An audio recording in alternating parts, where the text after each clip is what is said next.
access to the tomb. That's it. Yeah, typical tomb-sacred going in 3 niches. 2 of them you can still see. One's covered for the... We'll let you go in here in a So second. if we could stick to the right, please. Move right over to the... Because if another group comes, we should let them have access to the tomb and we stay If back. another group comes and I'm mid-lecture, I'm just going to keep lecturing, so you do your best to listen to what I'm So saying. we should stay just to the right. Dave, how many more behind you do you think? I'll get that.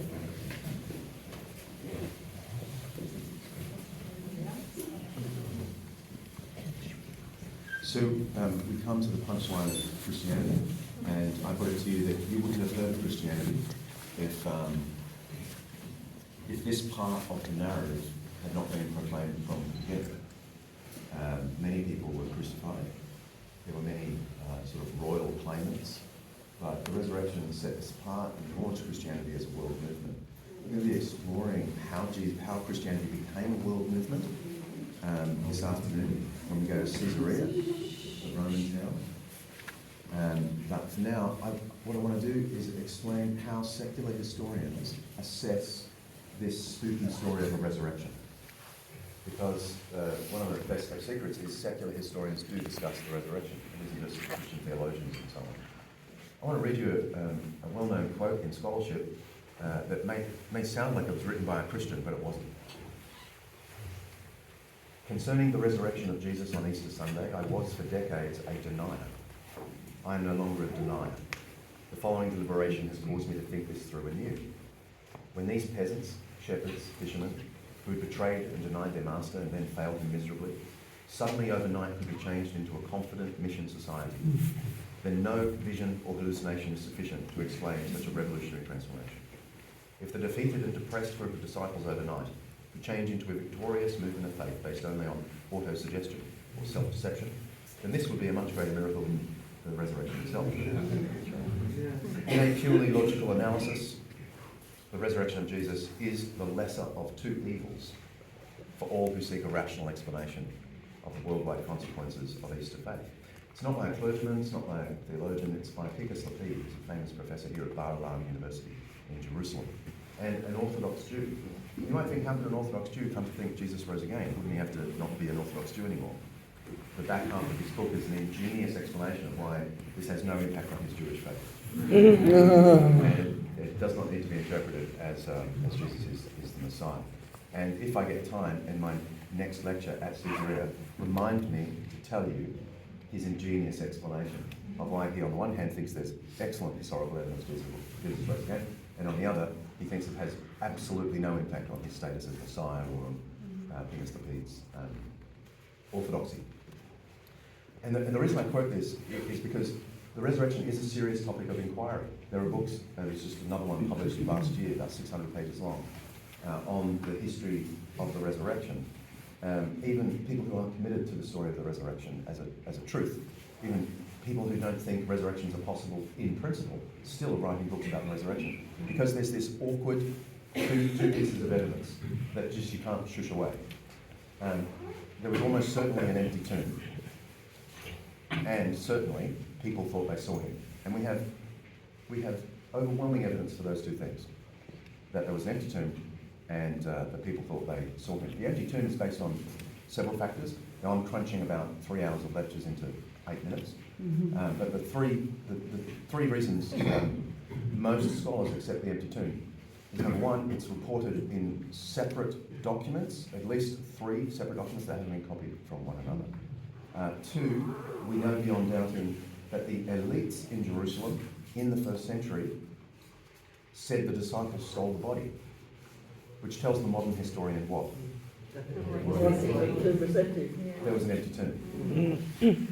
I mean, if there wasn't, they would just say, the tomb's still there. So that tells the modern historian. There was a dispute about how it got that way, but no one disputed that it was empty. And the third reason the empty tomb is accepted is that women were the first eyewitnesses, according to all 4 Gospels. And although that sounds like an obvious thing for our modern world, of course women would have been the first to discover it.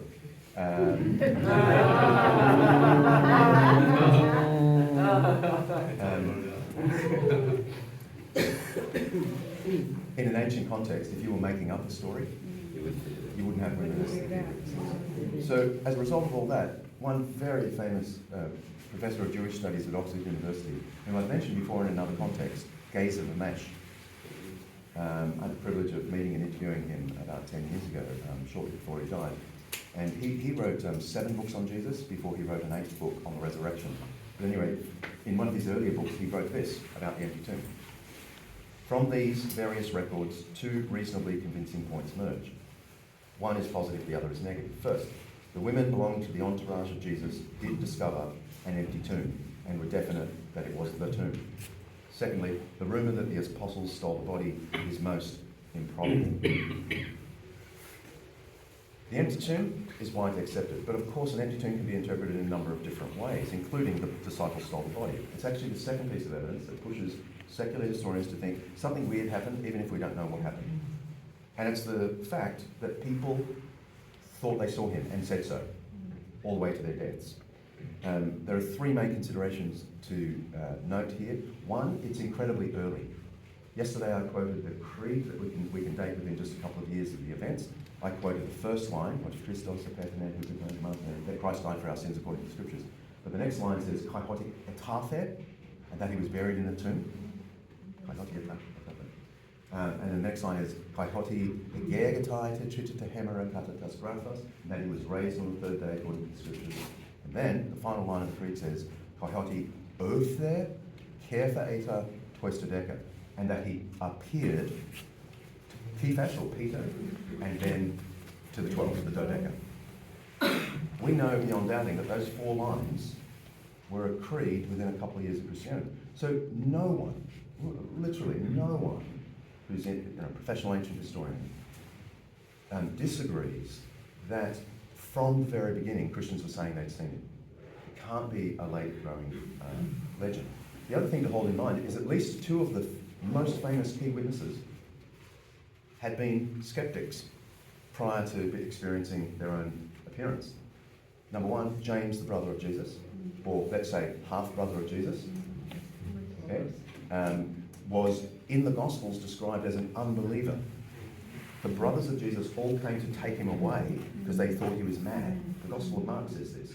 John's Gospel explicitly says his brothers did not believe. But James becomes the head of Christianity after a resurrection appearance. James ends up dying. The other is Paul, the arch-skeptic, who persecuted Christians and then had his own experience of resurrection. The third fact, and I'm going to bring this to a close very soon, the third fact that convinces modern historians people definitely thought they saw him was that the key eyewitnesses died for their claim. We have, beyond doubt, evidence of at least 4, maybe more, of the principal eyewitnesses dying for their claim that Jesus rose again. And you might say, but people die for things all the time. But these are the people who knew if it was true or false. See, if I die for my faith, it doesn't tell you much. It just tells you that I was really serious about this. But these are the people who were saying, I've seen him. Would they have died if they knew they hadn't seen him? That's the question that presses in on historians. Now, these are the 2 pieces of evidence. We could spend hours on them. Empty tomb, definite, early, widespread reports that people had seen him. But how one interprets this is up to other factors. Because the historical evidence is clear. What you do with that is about your preferences, your priorities in life, your emotions, and so on. There's a psychological dimension to belief.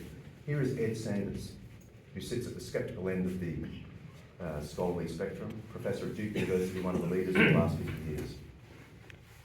That Jesus followers and later Paul had experiences of a resurrection is, in my judgment, a fact.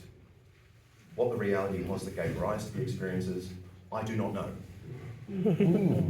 This is very common in secular scholarship. Yes, there was an empty tomb. Yes, people were certain and sincerely said they were certain they'd seen him, but who knows what explains that. In fact, Gezer Vermesh, his final book, we were all waiting for his 8th book on Jesus, where he would talk about the resurrection. He told us little hints in his earlier books that he thought there was an empty tomb, and he thought people definitely saw Jesus.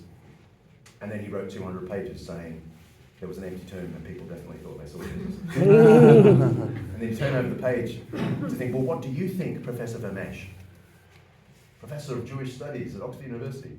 And he doesn't tell us. He just ends with an epilogue of 6 natural explanations. The disciples stole the body, Jesus got better and got out of the tomb, etc. He goes through them one by one and says this: these do not meet historical criteria. So you might turn over the page and he'll tell us finally what he thinks happened to Jesus, and he doesn't. Full stop. Thank you. Oh dear. Whatever you think about the resurrection, the fact is we do have the kind of evidence the resurrection would leave behind. An empty tomb and loads of eyewitnesses saying that they'd seen it. What you do with that, as I say, is up to you. One thing is certain: we all live in the wake of that claim. Because Christianity went from here to Caesarea to the rest of the world. And we're going to explore that this afternoon at Caesarea. Until then, have a quick look at the tomb, and let's go straight back out that way.